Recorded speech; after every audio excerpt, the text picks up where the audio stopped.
Day 9 of the August 97 10-day retreat in Springwater.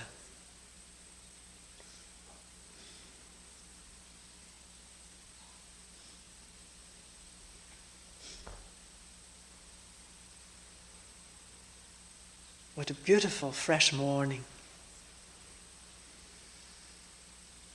full of light and clarity. A crisp wind and rustling of leaves.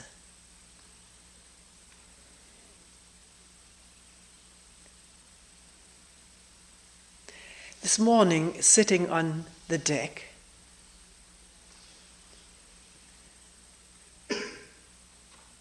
there was mist rising out of the valley, and for a moment watching it, it seemed as though a tall, snow-covered mountain was partly veiled by the fog. And freely going with that image, it was amazing to see the pleasurable energy aroused at seeing a high snow-covered mountain right out of Springwater.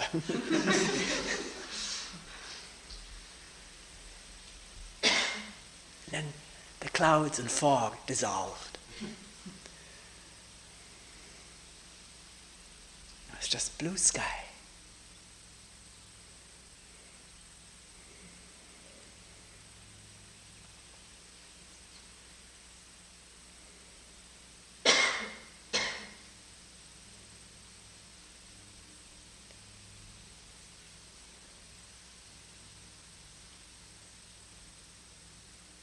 Someone asked,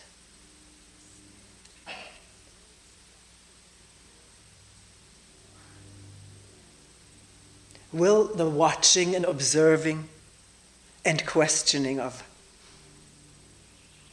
self-images and self-processes ultimately lead to experiencing no self?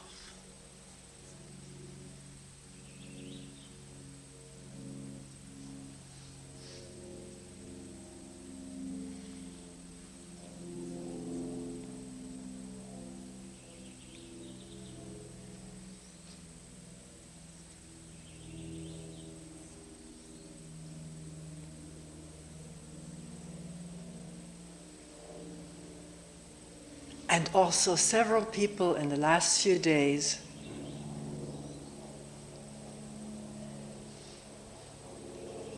have expressed their deeply felt sadness, sometimes even despair, at watching all the self-enclosure, self-centeredness, the trivialness of it all, one person said. So sad to see us wallowing in ignorance. That wasn't quite put this way. The words come out a little bit different. In not knowing what we are, where we are, what we're doing. And so much sorrow coming out of this ignorance of what we really are. So much difficulty in relationship.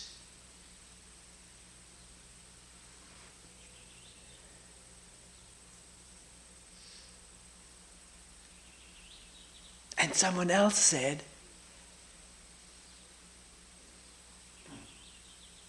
after hearing your talk yesterday,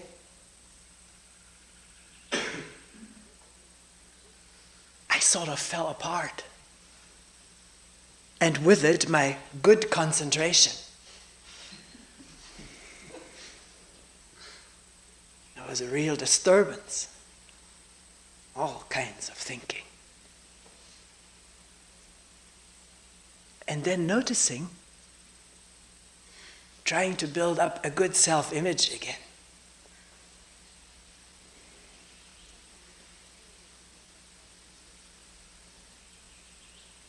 And talking a little bit further together, talking, looking,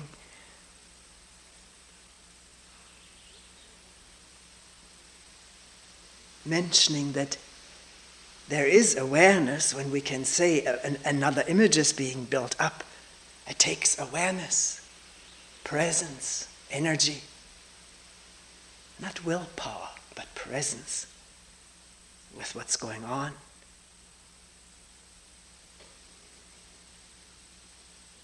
Then is there also the wind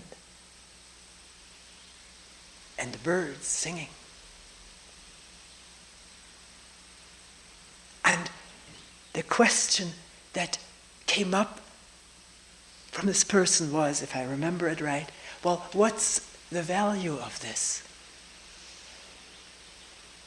What's the value of openness? It wasn't quite put this way, but I'm rephrasing it because it comes up for many people. So I do hear the wind, so I do hear the birds chirping, but so what?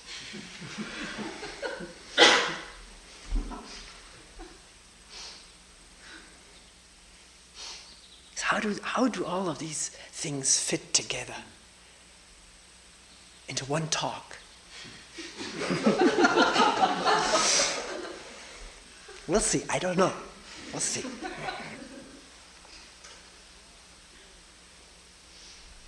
Coming back to the first question, does observing and questioning and listening eventually lead to no self? That state of openness or enlightenment that we've heard so much about and that we have craved for a long time, wanting it to happen to us. That's what we've put in so much labor and work for. That may not be the only motive. There being a lot of sorrow and confusion and confinedness. And okay, if I do all of this, watch the confinement, how it is produced and maintained and reestablished, how there is an attachment to it. If I watch all of that, will I come to the state of no self? Obviously, this question comes from self, from wanting something better, something good, something everlasting. For myself, one may not put it this way because one knows this is putting it egotistically. But for whom is it?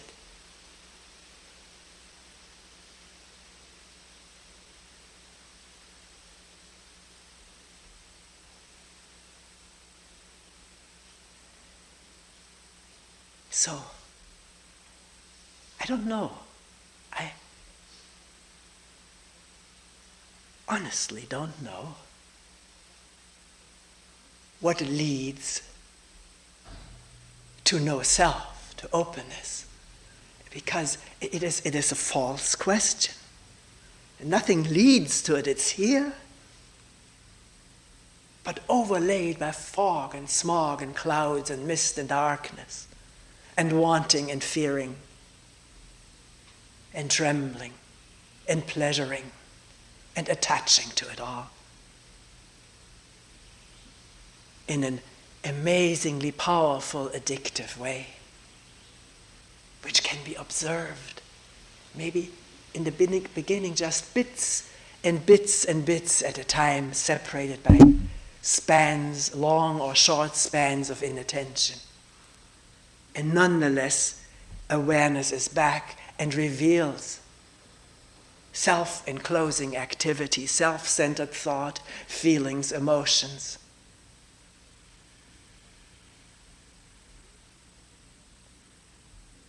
The question is not, where does all this watching lead to? Which is our conditioned way of asking questions, from here to there. But where does all this stuff come from in the first place?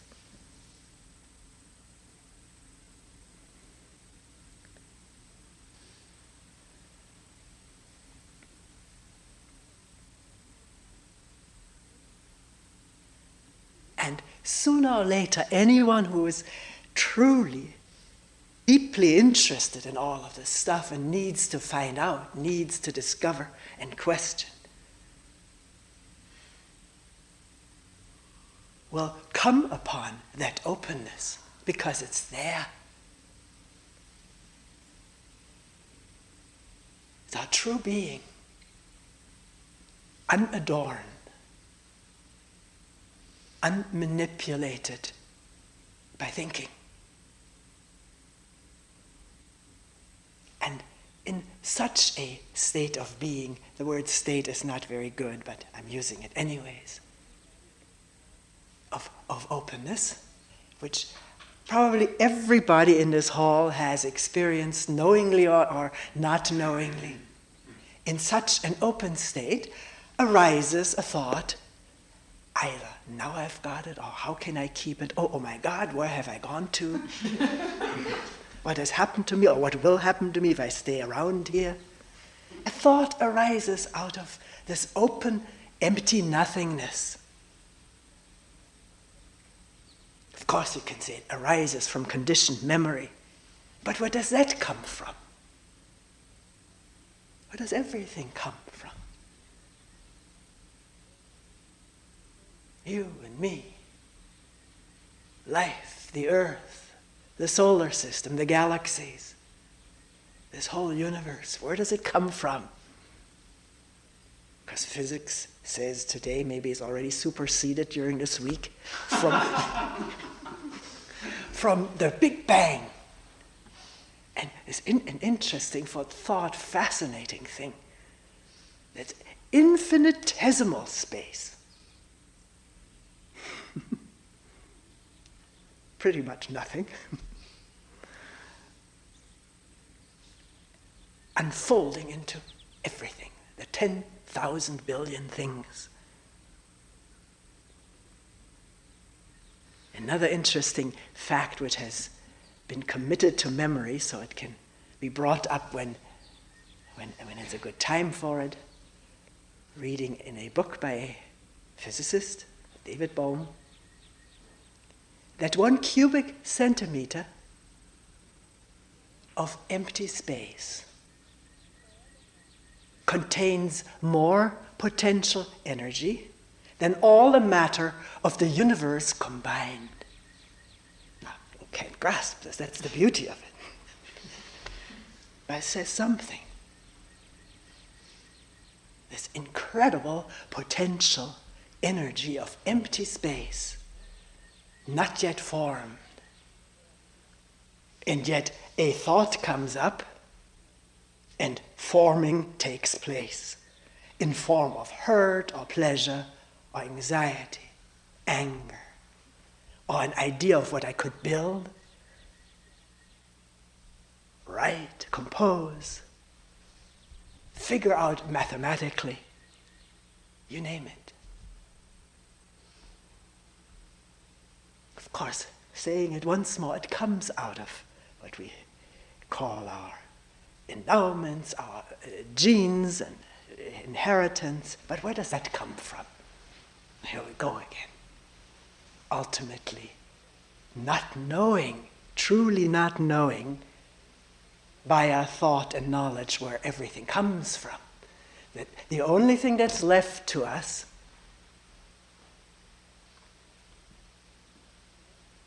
is to observe, to experience directly as a thought arises.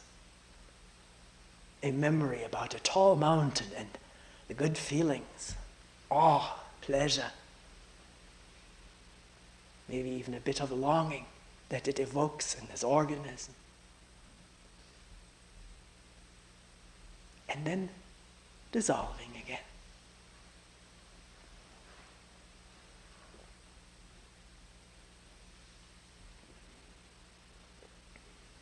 So,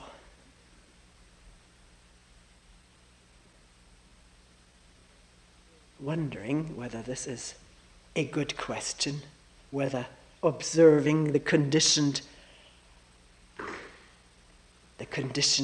cell in which we live, or life which is building up around us through all the thoughts, all collective thoughts of all times, conditioning, confining, observing that, will that lead to no conditioning? Or is the observing already an aspect of no conditioning? That's what we're really hinting at all the time and saying, observe without judgment, without taking a position on whether it's good or bad to be jealous, healthy or not to be anxious. Just observing it, and observing that does not just mean two eyes here looking at something out there. And that's why all these words are tricky, misleading. You have to find your own way of expressing it. What it means to just allow something to be seen, felt, heard, emptily, empty of judgment. Or as the judgment arises or has arisen,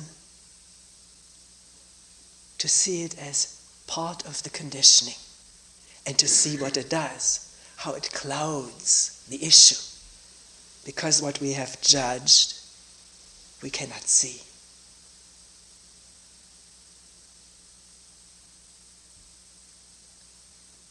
I noticed this when our son was small. He came in crying. If you already had an idea why he was crying, you couldn't see him, you couldn't listen to him. The mind was already made up. And the responses came out of this made up mind. It's very difficult to detect. It needs to be detected first, just to have a resolution. I won't make my mind up next time he comes in crying. It doesn't help very much. It has to see the process arising and question it.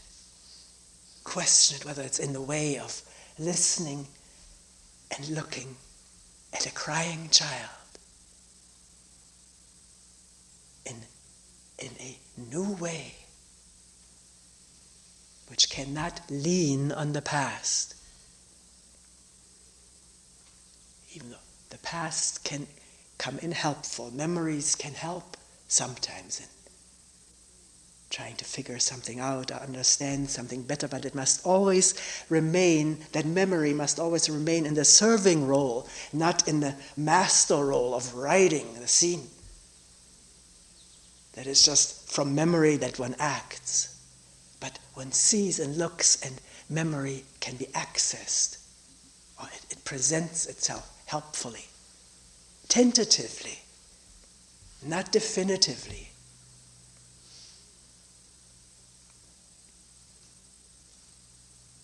Seeing a self-centered, conditioned response coming up of blame or praise,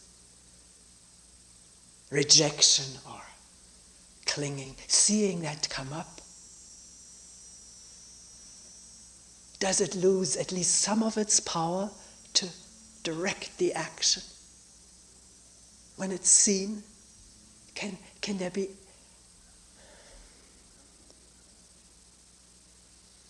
something beside that conditioned reaction? Some empty space? Not rejecting the conditioned reaction, not condemning it, but it's in a way. Let's listen freshly.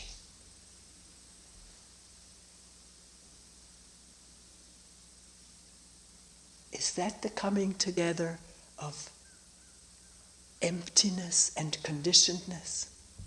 No self and self, whatever words we want to put on it.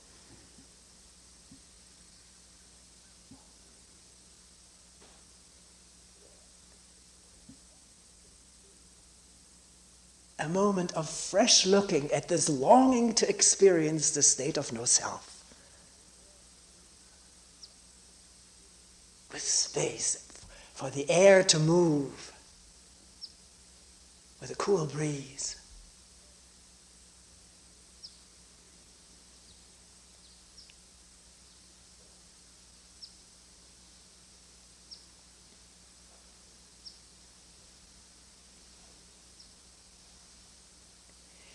as for some kind of concentrated being, concentrated meditation, which takes some effort. Each one who is into this can look at it, if they wish to, for themselves. There's some effort made to attain something or to maintain something. And not just to create stillness, to come, but to keep distracting influences away. Because it's the only way I can maintain my stillness, is to keep away distractions, disturbances, which is tremendous effort.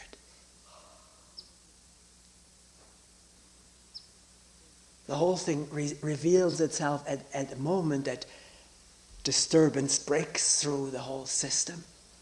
One has heard something in a talk which shatters something one has held on to.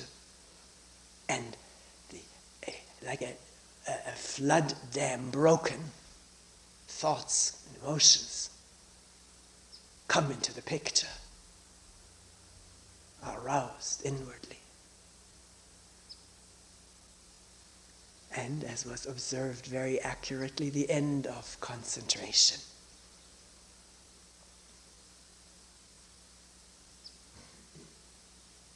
I've told a story before of after having left the Zen Center for quite a number of years. Not that many. We were in Mount Hope. That was our first dwelling place after leaving the center. And someone called up, who had been a kitchen coordinator, kitchen chief. Could she have an appointment with me? And I had very fond of her. Sort of, when I heard her name, I realized how I'd missed her. Looking forward to this meeting together. And she was in tears, even when she arrived. Her boyfriend of many years had left her. And she said, that wasn't enough of the misery. My practice fell apart. My mood fell apart. Lost it. So, a fresh leaf, a new moment. Make this fallen apart state your practice. Look at it. What else is our practice but this moment of togetherness or apartness?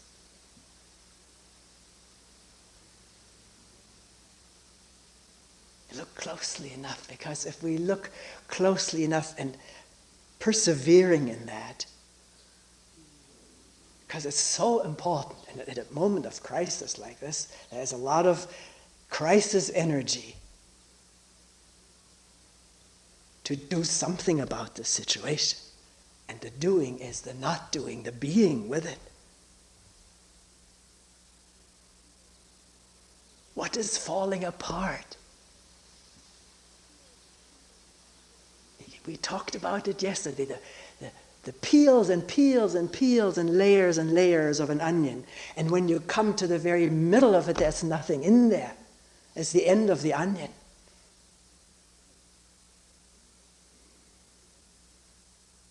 But not the idea of it, because the idea may be scary, and you may say, I don't want to touch this nothing. Because it conjures up false impressions, false conclusions. Whenever this happens, there's a moment of empty nothingness. Don't believe the thought that says this is dangerous, get away. It's a false conclusion. Stay with it. Not go with a thought. You could say, well, wait a minute, how do you stay with it? I don't know how. Just stay with it.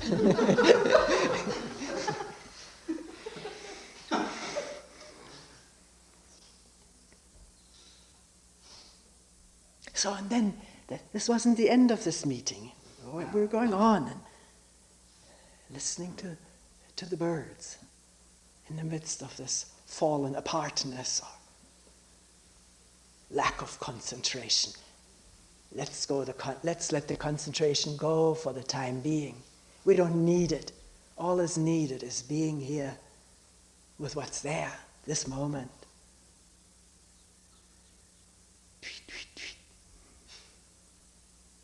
Breathing, vibrating, whatever all goes on. It's not the words, it's the whole thing. And then the question arising,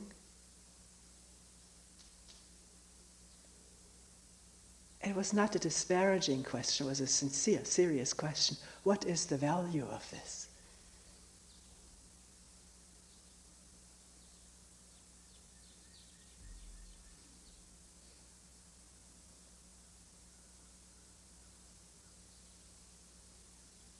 Where's the question coming from?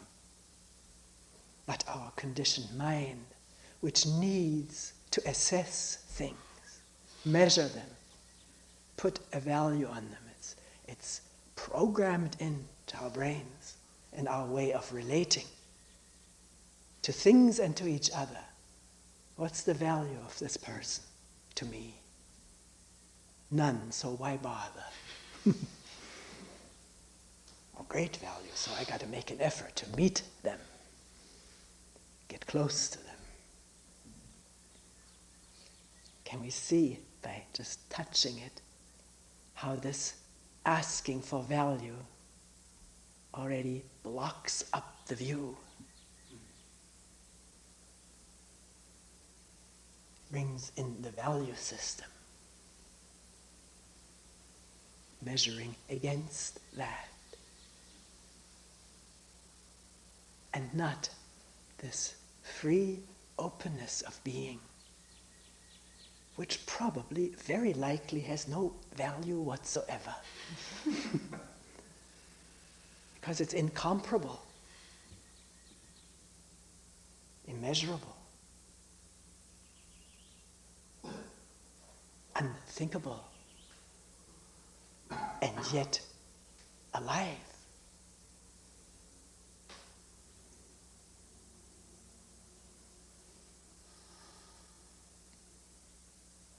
Alive before being known.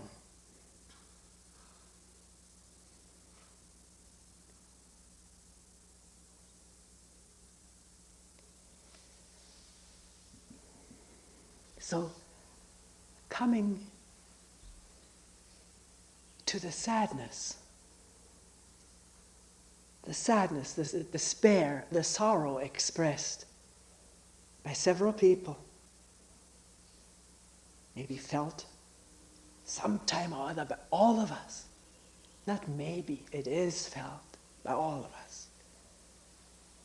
Foremost, in the beginning, the personal sorrow, sadness about ourselves, what we don't have and should have, what we are and aren't, and so forth.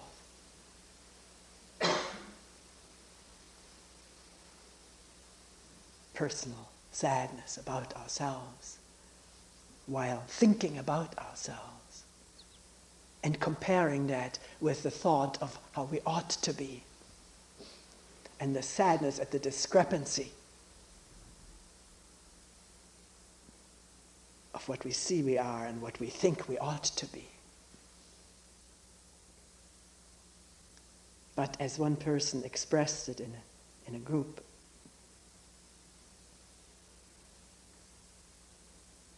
she didn't go for a superficial, personal explanation. She said there's something deeper. The heart is aching and heavy, and it's something deeper than thought, deeper than personal stuff.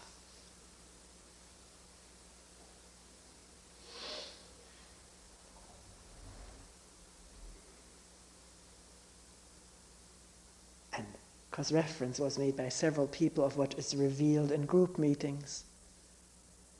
Sad stories, sad experiences, but also the sadness of clinging to that stuff, or maybe not listening to each other while clinging to one story.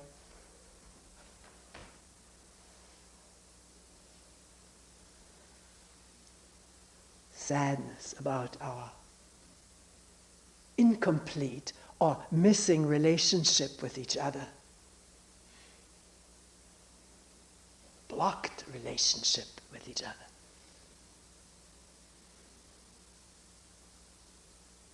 So, how to be with that sorrow, both personal but also deeper than personal? Because all of mankind is soaked in sorrow.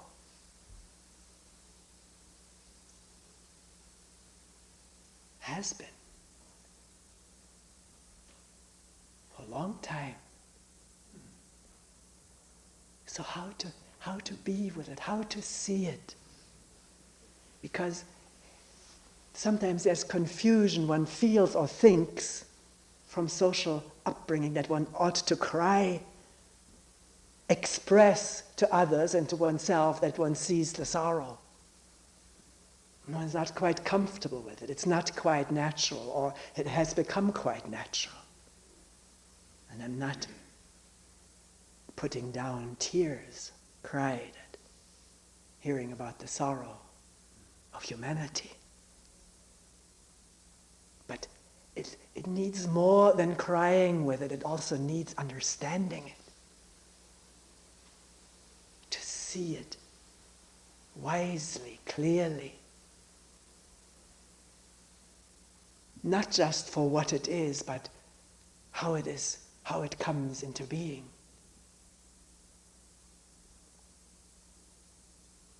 And there again, one's own inner experiences illuminated make clear how it comes to suffering and sorrow in ourselves.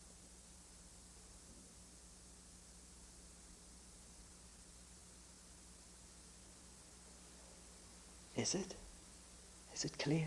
Many people report how it's coming clear. How thought creates its own suffering prison. And then clinging, to top it all, clinging to the role of a sufferer, of a victim.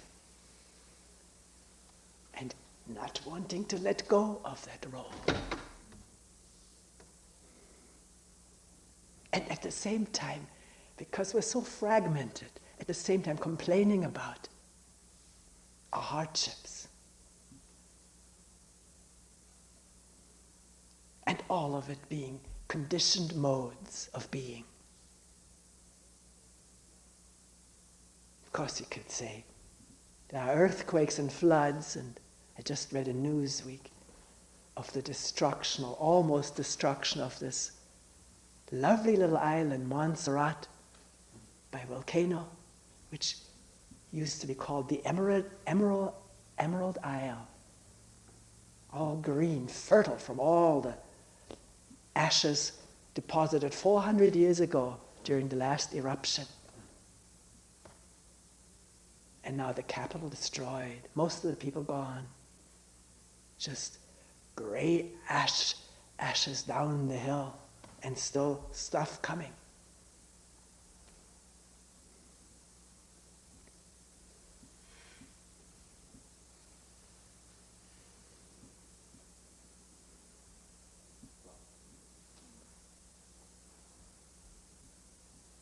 How not to become a sufferer and to be there awake with whatever happens this moment.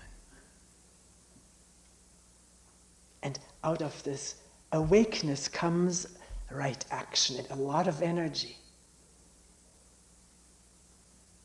And as I was reading about this already, thinking that in another 100 or 400 years, barring whatever else is going to happen to this earth, this is going to be an Emerald Isle again. Just like on Mount St. Helena, there's life sprouting. I saw on television the first little green thing growing out of the ashes, and a deer stalking across.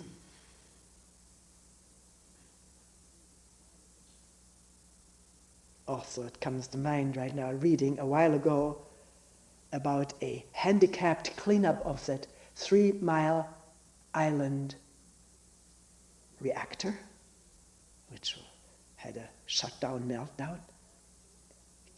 Couldn't clean it up then because there was too much algae and bacteria in the soup, in that radioactive soup. Amazing. Just looking at the pictures of Mars, there's much life there. Not even that little robot climbing around is a live thing. But the people who are watching it are in ecstasy, at least they were. I don't know how they're now, we don't see it anymore in the news. Massive floods or whatever one is conjecturing, blanketing this maybe once alive planet. And already ideas and some enterprising pioneers of going to Mars and establishing stations for human beings. Not just to stay on Mars. I read one book, somebody sent me excerpts. Not just stay on Mars, but conquer the galaxies. It was not just science fiction. That guy was a scientist himself. So he says we got to be open to this kind of stuff and enterprising and put our stuff into it to bring this about. So, to retract from all of this. How to be with the sorrow of humankind without being drowned by it.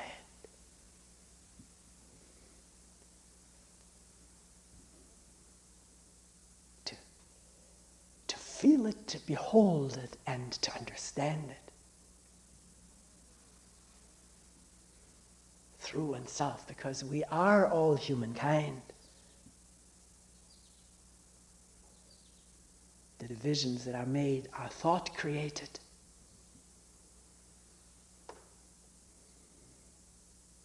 Not that there aren't people with yellow, white, and brown, and dark brown, and bluish skin. That's not the point. Yeah. All these flowers in the meadow, but it's one meadow. All the different leaves on a tree, but it's one tree. One root. One earth. So to comprehend it all, comprehend putting one's arms around the whole thing in presence and understanding. Not pity, that subverts the energy into emotional gasping. But to understand it, and the miracle of this understanding is that compassion comes out of that.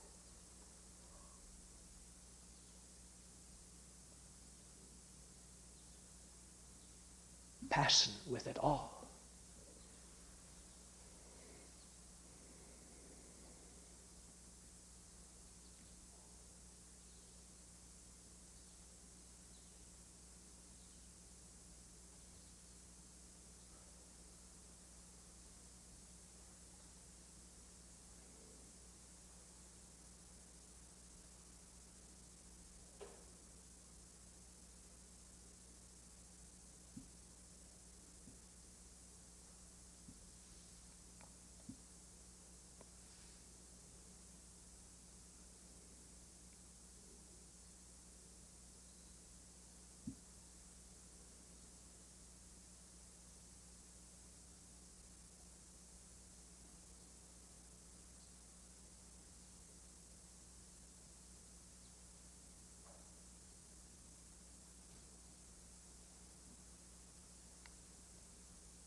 We will end here for today.